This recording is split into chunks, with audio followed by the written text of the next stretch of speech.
Cinta itu menurut Osho sudah ada dalam diri kita. Tidak usah kamu cari kemana-mana. Kualitas, karakter, sifat, kemampuan mencintai itu kita sudah bisa.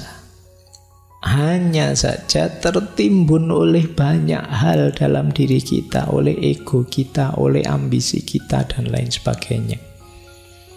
Maka kata Osho, seringkali aku mengatakan pelajarilah seni mencintai.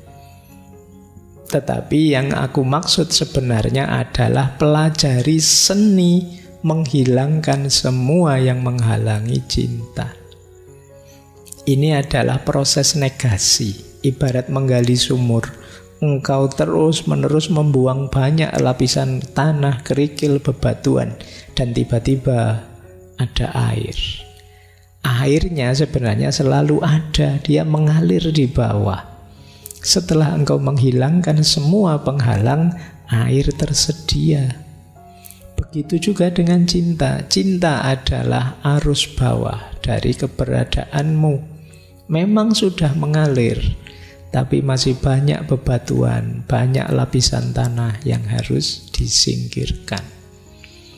Jadi tidak usah khawatir, Pak, saya itu tidak pinter mencintai, Pak, saya itu, semua orang pasti bisa.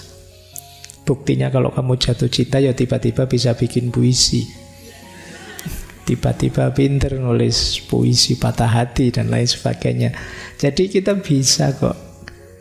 Yang penakut kalau jatuh cinta tiba-tiba jadi berani. Yang biasanya kalau ngomong kaku tiba-tiba bisa ngerayu, bisa gombal. Tiba-tiba bisa basa-basi, tiba-tiba bisa menyapa. Itu dasarnya cinta. Kita bisa kok sebenarnya. Hanya saja selama ini banyak tertimbun oleh macam-macam. Mungkin oleh ego, mungkin oleh gengsi, mungkin oleh ambisi, mungkin oleh cita-cita yang tidak perlu dan lain sebagainya.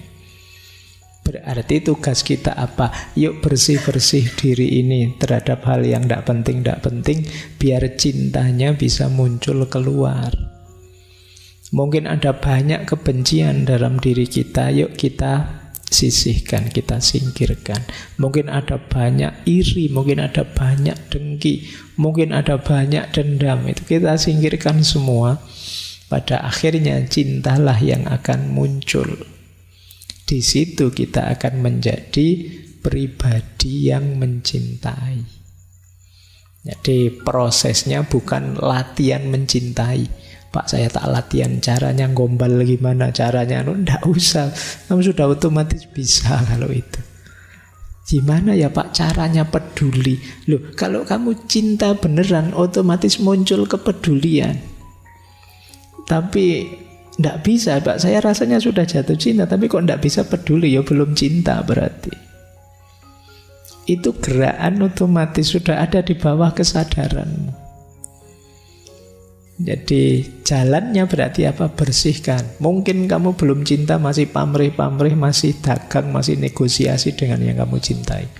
Kalau itu sudah murni cinta, otomatis kamu siap berkorban, otomatis kamu peduli, otomatis kamu ingin membahagiakan. Itulah kata Osho. Terus ini loh antara lain yang sering menutupi cinta kita. Kata Osho, apa yang engkau sebut cinta seringkali bukan cinta. Apa yang engkau sebut cinta itu mungkin banyak hal lain, tapi bukan cinta. Mungkin itu seks, mungkin itu keserakahan, mungkin itu kesepian, mungkin itu ketergantungan, mungkin itu sikap posesif, mungkin banyak hal lain, tetapi bukan cinta, belum cinta. Nah, itu ya yang tahu kita. Bilangnya jatuh cinta sih, tapi sebenarnya itu nafsu saja. Kamu ngincer seksnya misalnya, itu kamu yang tahu. Bilangnya cinta sih, tapi ternyata itu sebenarnya kamu serakah saja, pingin pamer, pingin nunjukkan ke temanmu bahwa saya juga sudah laku kok, emangnya kamu saja misalnya.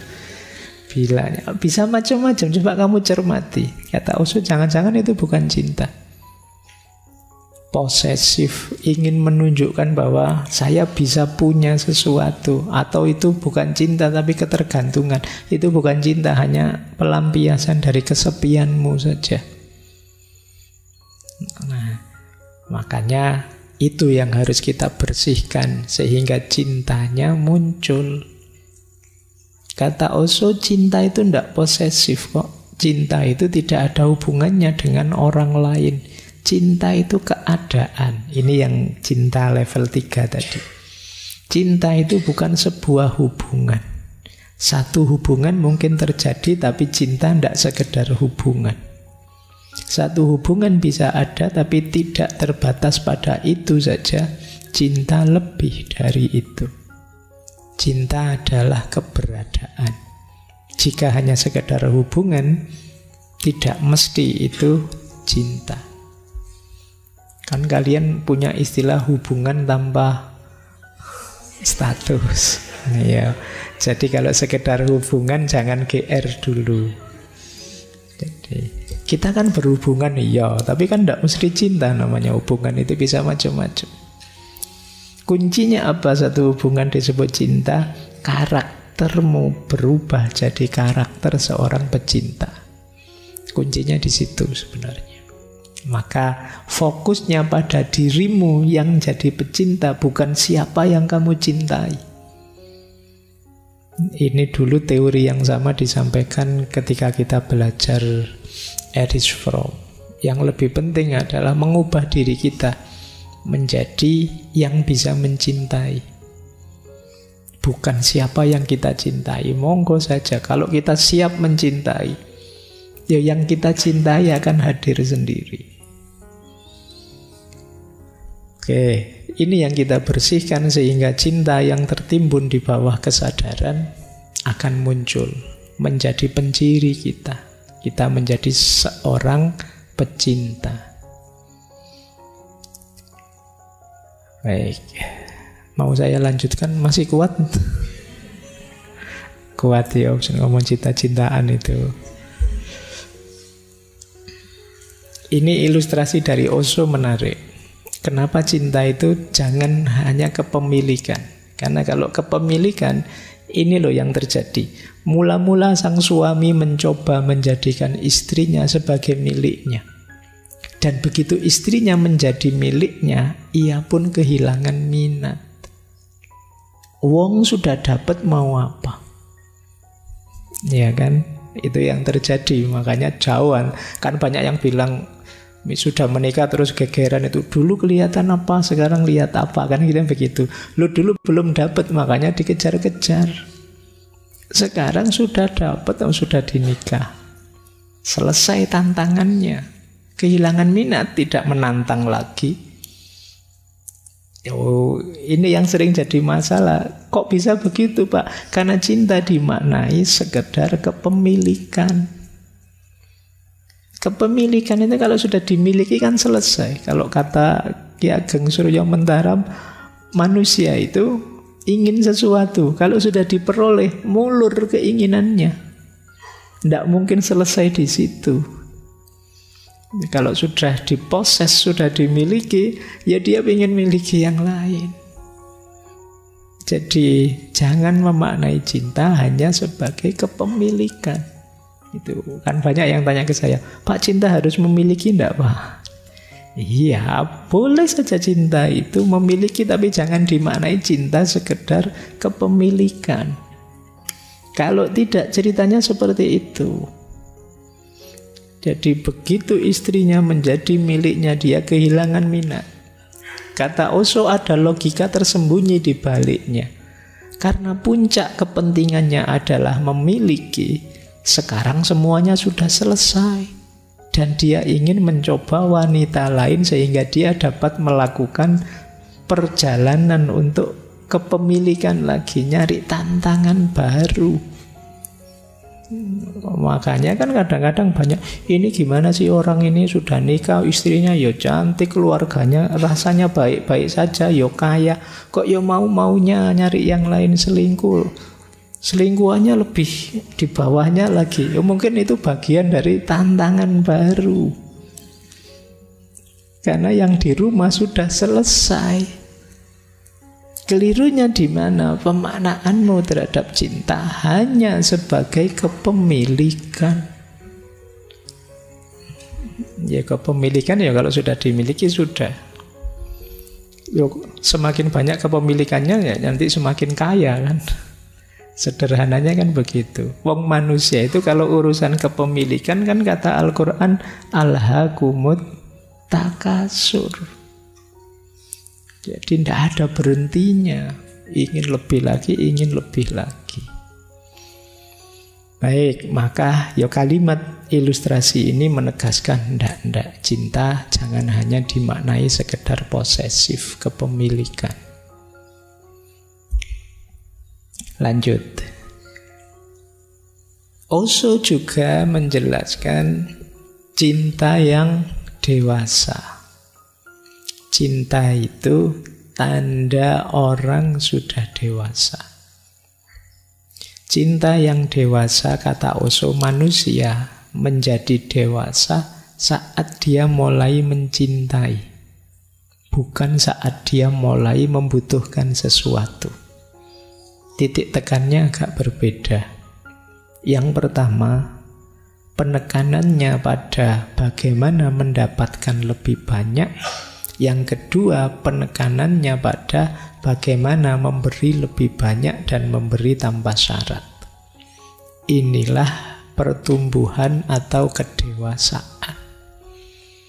Orang dewasa itu berarti bagi Osho, coba dilihat dia bisa mencintai enggak? Mencintai itu berarti sudah rela berkorban, rela memberi tanpa syarat enggak? Kalau teman-teman sudah bisa melakukan ini berarti sudah dewasa. Kalau hanya ingin meraih untuk memenuhi keinginan egois kita, itu sebenarnya menunjukkan kita belum dewasa. Jadi tidak sekedar akalnya jalan. Kalau akalnya jalan masih egois ya belum dewasa sebenarnya. Ukuran dewasa itu kata Osho bisa mencintai. Jadi tidak mencari untuk kepentinganku, tapi berbagi pada yang lain. Orang kok sudah rela berbagi pada sesamanya, pada yang lain, berarti ini kan mencintai namanya, dia sudah dewasa. Tapi kalau hidupnya masih sibuk mengejar ini, mengejar itu untuk kesenangannya sendiri saja, dia belum dewasa, masih anak-anak. Nah, kalian boleh ngitung ya, dirimu sudah dewasa atau belum. Jadi tidak sekedar dihitung dari sudah sunat apa belum, usianya berapa, enggak. Kalau di Osho sudah bisa berbagi apa belum. Kalau belum ya belum dewasa. Nah, orang dewasa itu cirinya bisa memberi. Baik, jadi cinta berarti tanda kedewasaan seseorang. Lanjutkan lagi. Kalau orangnya belum dewasa tapi mencintai gimana Pak? Berarti sudah jatuh cinta sih tapi masih belum rela berbagi.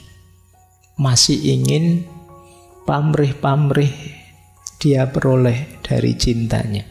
Kata Osho, orang yang belum dewasa kalau jatuh cinta dia akan menghancurkan kebebasan yang lain, menciptakan perbudakan, menjadikan penjara.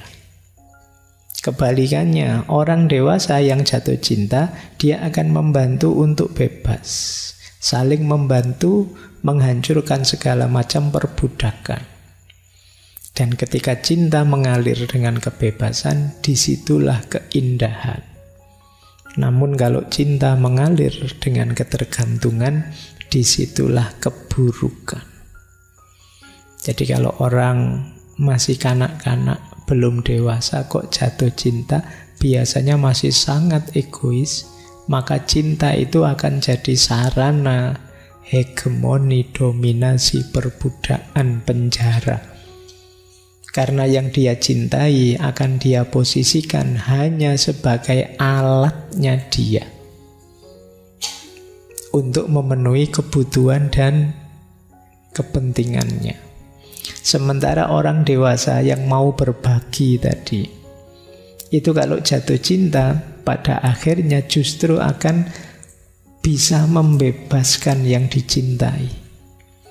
Jadi memberikan yang terbaik pada yang dicintai. Disitulah nanti akan kelihatan indahnya cinta. Jadi itu bedanya. Jadi teman-teman ada di mana dalam cinta ya saya tidak tahu, tapi semoga semuanya sudah dewasa ya. Apalagi sudah mahasiswa, semoga rela berbagi. Ini kalau diomongkan gampang, tapi dalam prakteknya kadang kita itu punya kadar kepelitan kita masing-masing. Entah dalam hal apa, itu sisi egoisnya kita. Ayo latihan berbagi. Makanya ada ayat Al-Quran itu yang bilang lantanarul birra hatta tunfiku ma tuhibbun. Jadi masih belum disebut kebaikan kalau engkau belum berbagi apa yang engkau cintai. Ini jangan dimaknai dum-duman pacar ya. Maksudnya kalau ingin berbagi sesuatu itu yang berharga. Jadi berbagi itu sudah dewasa, apalagi mau berbagi hal-hal yang kamu anggap berharga untuk dirimu. Nah, itu cirinya kebaikan. Kalau masih enggak, kalau masih saya punya yang jelek-jelek, barang-barang jelek tak bagi ke orang, itu masih belum kebaikan kan? Karena orang lain hanya kamu anggap tempat sampah saja. Jadi wadahnya barang-barang yang kamu tidak suka. Tapi baik itu, ini saya masih suka ini. Tapi ya sudahlah, kasih sama orang yang lebih butuh mungkin. Nah, ini baru kebaikan. Nah, jadi memang berbagi itu cirinya orang sudah dewasa, sudah matang. Kalau mencintai, ya yang ada di pikirannya untuk kebaikan yang dicintai. Inilah cinta yang dewasa.